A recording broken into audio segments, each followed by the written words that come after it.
চলুন আজকে আপনাদের সাথে আমার বিফ স্টেক বানানোর গল্পটা শেয়ার করি। অনেকদিন বিফ স্টেক বানানো হয় না, আর এবার আমাকে কষাই ভালো করে বিফ স্টেকের মিট পোর্শন দেয়নি। রাফ কাট কিছু পোর্শন নিয়েই বানিয়ে ফেললাম বিফ স্টেক কাম গ্রিল। শুরুতে ধুয়ে পানি ঝরিয়ে নিয়েছি, তারপর টিস্যু পেপার দিয়ে অবশিষ্ট পানিগুলো সোক করে নিয়েছি। এবার দিচ্ছি ঘরের তৈরি আধা চা চামচ পরিমাণ আদার গুঁড়ো। এবার দিচ্ছি রসুন গুঁড়ো। আপনারা চাইলে এখানে স্ম্যাশড ফ্রেশ গার্লিক দিতে পারেন, চপড জিঞ্জার দিতে পারেন। তারপর এখানে কালো গোলমরিচের গুঁড়ো দিয়েছি, আপনারা সাদা গোলমরিচের গুঁড়ো দিতে পারেন। আমি এখানে একটু অলিভ অয়েল মেখে নিচ্ছি, আপনারা নর্মাল তেলও ব্যবহার করতে পারেন। দিয়ে হালকা করে মাখার পরে আমি একটু লেবুর রস দিব। আপনারা এখানে চাইলে একটু সয়া সস বা আপনি যদি চান একটু পাপরিকা পাউডারও অ্যাড করতে পারেন।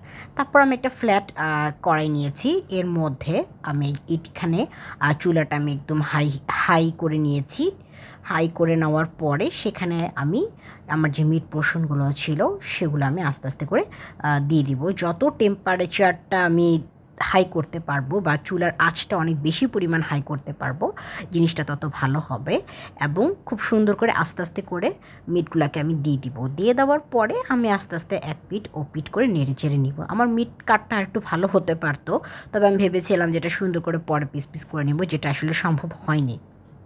তারপরে যখন এক পিস হয়ে যাবে, অপর পিসটা আপনারা আস্তে আস্তে করে উল্টে পাল্টে দিবেন। এখানে যদি গ্রিল প্যান থাকে সবচাইতে ভালো হয় যদি আপনি গ্রিল প্যানে একেবারেই করতে পারেন।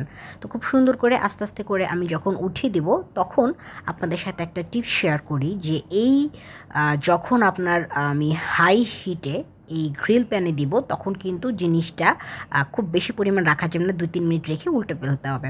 আমার এখানে ইলেকট্রিক গ্রিলার ছিল, ইলেকট্রিক গ্রিলারে আমি একটু বাটার দিয়েছি। বাটার দেওয়ার পরে আমি যে হালকা করে মিটটাকে হাই আঁচে যে একটু ভেজে নিয়েছিলাম, তারপর আমি ইলেকট্রিক গ্রিলারে প্যানে দিয়েছি। তবে আমার এখানে ভুলটা ছিল কি, সেটা আমি আপনাদের সাথে শেয়ার করছি।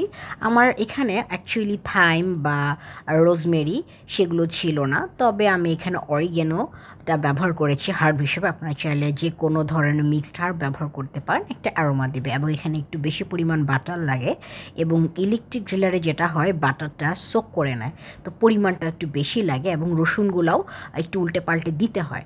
তবে এই ইলেকট্রিক গ্রিলার ইউজ করার সময় যেটা করতে হবে, গ্রিল প্যানটার আপার যে পোর্শনটা সেটাকে ওপেন রেখে আপনাকে কুক করতে হবে। যদি আপনি এটাকে জিনিসটা ঢাকনাটা বন্ধ করে দেন, তাহলে যেটা হবে যে আপনার দুপাশটা একটা গ্রিল ভাব চলে আসবে, তখন সেটার স্টেক থাকবে না, তাহলে আপনার সেটা হয়ে যাবে গ্রিল কাম স্টেক হয়ে গেল।